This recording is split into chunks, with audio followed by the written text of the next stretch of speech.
दोस्तों नमस्कार, स्वागत है आप सभी का 4 PM न्यूज नेटवर्क में। मैं हूं आपके साथ अदिति। नीतीश के 34 और नेताओं ने दिया इस्तीफा। मोदी शाह ने जो जाल बिछाया था नीतीश कुमार के लिए, उसी जाल में नीतीश कुमार फंस चुके हैं। नीतीश कुमार को ठीक जिस तरह से बिहार चुनाव से मोदी शाह एलिमिनेट करना चाहते थे, ठीक वही हुआ। अब नीतीश को सीएम पद से चुनाव से पहले ही इस्तीफा देना पड़ जाएगा। पूरा माजरा बताऊंगी आगे आपको, तो आखिर तक वीडियो में बने रहिएगा। बिहार चुनाव से पहले नीतीश कुमार ने अपने पैरों पर ही कुल्हाड़ी मार ली है। अब तक जितने इस्तीफे दिए गए जेडीयू में, उसके बाद और 34 जेडीयू नेताओं ने इस्तीफा दे दिया है। एक जगह पर एक साथ 26 नेताओं का इस्तीफा, दूसरे जगह पर एक साथ 8 नेताओं का इस्तीफा। नीतीश कुमार की राजनीतिक सफर अब खत्म है। जिस तरह से बिहार के अलग अलग जगह पर नीतीश कुमार का पुतला जलाया गया, इसके बारे में नीतीश ने जिंदगी में कभी नहीं सोचा होगा। इतिहास गवाह है कि इस तरह के विरोध के बाद कोई भी सीएम या पीएम अपनी कुर्सी बचा नहीं पाए। नीतीश के अध्यक्ष, जिलाध्यक्ष, उपाध्यक्ष धराधर इस्तीफा दे रहे हैं। पिछले 3-4 दिन से ये सिलसिला लगातार जारी है। खबर देखिए आपके स्क्रीन पर। जेडीयू अल्पसंख्यक प्रकोष्ठ के सदस्य संघ 26 लोगों का इस्तीफा। वक्फ संशोधन बिल पर जेडीयू के समर्थन पर नाराजगी जताई, बोले ये हमारे साथ विश्वासघात है। अब नीतीश कुमार करे तो करे क्या, जाए तो जाए कहां। मोदी संग दोस्ती नीतीश बाबू को बड़ी महंगी पड़ गई। वक्फ संशोधन बिल को लेकर के जेडीयू नेताओं में नाराजगी लगातार बढ़ती जा रही है। दरभंगा की चंदनपट्टी पंचायत अध्यक्ष और जेडीयू अल्पसंख्यक प्रकोष्ठ के सदस्य मुर्शिद आलम ने पार्टी से इस्तीफा दे दिया है। उन्होंने कहा, जेडीयू पार्टी ने वक्फ संशोधन बिल का समर्थन कर मुसलमानों के साथ धोखाधड़ी की। मुर्शिद आलम ने कहा है कि जेडीयू अब बीजेपी की सहयोगी नहीं बल्कि गुलाम बन चुकी है। दोनों की विचारधारा में, यानी बीजेपी और जेडीयू की विचारधारा में कोई फर्क नहीं है, जो है मुसलमानों के खिलाफ। उन्होंने यह भी कहा कि यह बिल मुसलमानों को सताने, उनके हक छीनने और उन पर जुल्म करने के लिए लाया गया है। जेडीयू ने इसका समर्थन कर मुसलमानों की भावनाओं को ठेस पहुंचाई है और इसका असर चुनाव में दिखेगा।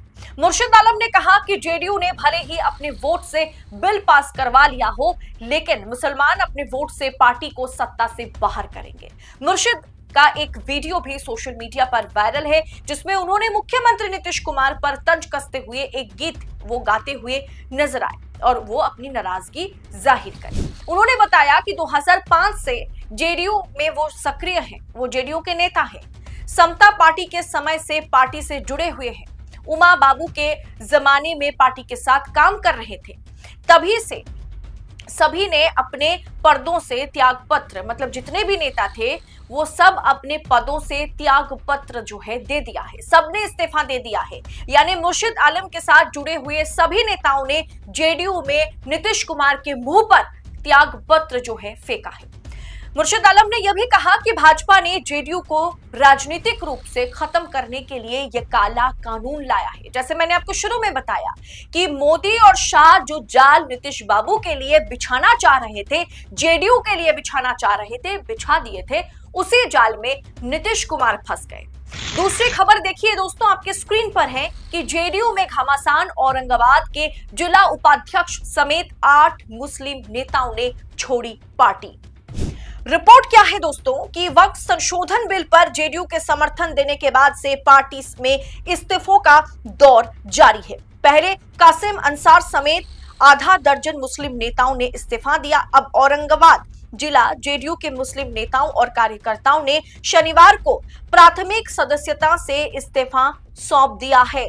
जेडीयू के जिला उपाध्यक्ष जहीर एहसन आजाद, महासचिव अतहर हुसैन उर्फ मंटू, 20 सूत्रीय सदस्य जो हैं, जिसमें मोहम्मद इलियास खान है, बोर्ड पार्षद प्रतिनिधि मोहम्मद फारूक अंसारी है, पूर्व बोर्ड पार्षद सैयद अनवर हुसैन ने अपना इस्तीफा त्याग पत्र जो है वो सबमिट कर दिया है। इसके अलावा बोर्ड पार्षद खुर्शीद अहमद, इसके अलावा जेडीयू नेता मुजफ्फर इमाम कुरैशी सहित अन्य लोगों ने भी जेडीयू की जो सदस्यता रही उनके पास सबने अपने अपने पद से इस्तीफा सौंप दिया है, जो कि जेडीयू के लिए एक आप कह सकते हैं, नीतीश कुमार के लिए आप कह सकते हैं कि अब नीतीश कुमार के लिए जेडीयू को बचाना लगभग नामुमकिन है। मतलब एक तरीके से देखा जाए तो बीजेपी ने ही जेडीयू का निपटारा कर दिया। जो काम बीजेपी काफी समय से करना चाह रही थी, और इस बिल के जरिए दो काम हुआ। एक तो नीतीश का निपटारा भी हो गया, अब भारतीय जनता पार्टी और आरजेडी के बीच ये लड़ाई है। दूसरी ओर ये बिल ला करके मुसलमानों की चूड़ियां टाइट करने की जो कोशिश हरदम भारतीय जनता पार्टी की सरकार करती है, वो भी उन्होंने कर दिया। जेडीयू या नीतीश कुमार मुसलमानों के हितैषी नहीं है, सेकुलर पार्टी नहीं है, ये कहते हुए उन्होंने नीतीश कुमार को भी और उनकी पार्टी को भी खत्म कर दिया। अब बिहार चुनाव में सीधा टक्कर बीजेपी यानी भारतीय जनता पार्टी और आरजेडी राष्ट्रीय जनता दल के बीच है। नीतीश खत्म है। नीतीश के साथ जो हुआ उसके बारे में नीतीश कुमार जिंदगी में कल्पना नहीं कर पाए थे। टाटा गुड बाय सब खत्म हो गया नीतीश का।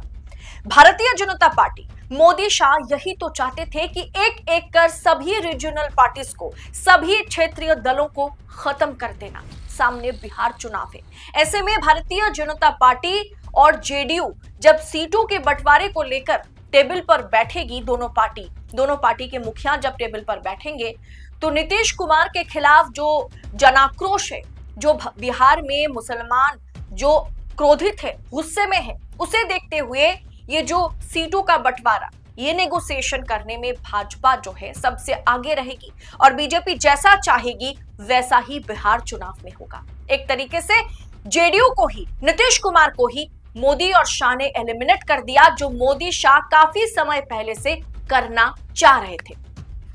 तो दोस्तों, इस पूरे विषय को आप किस अंदाज में देख रहे हैं?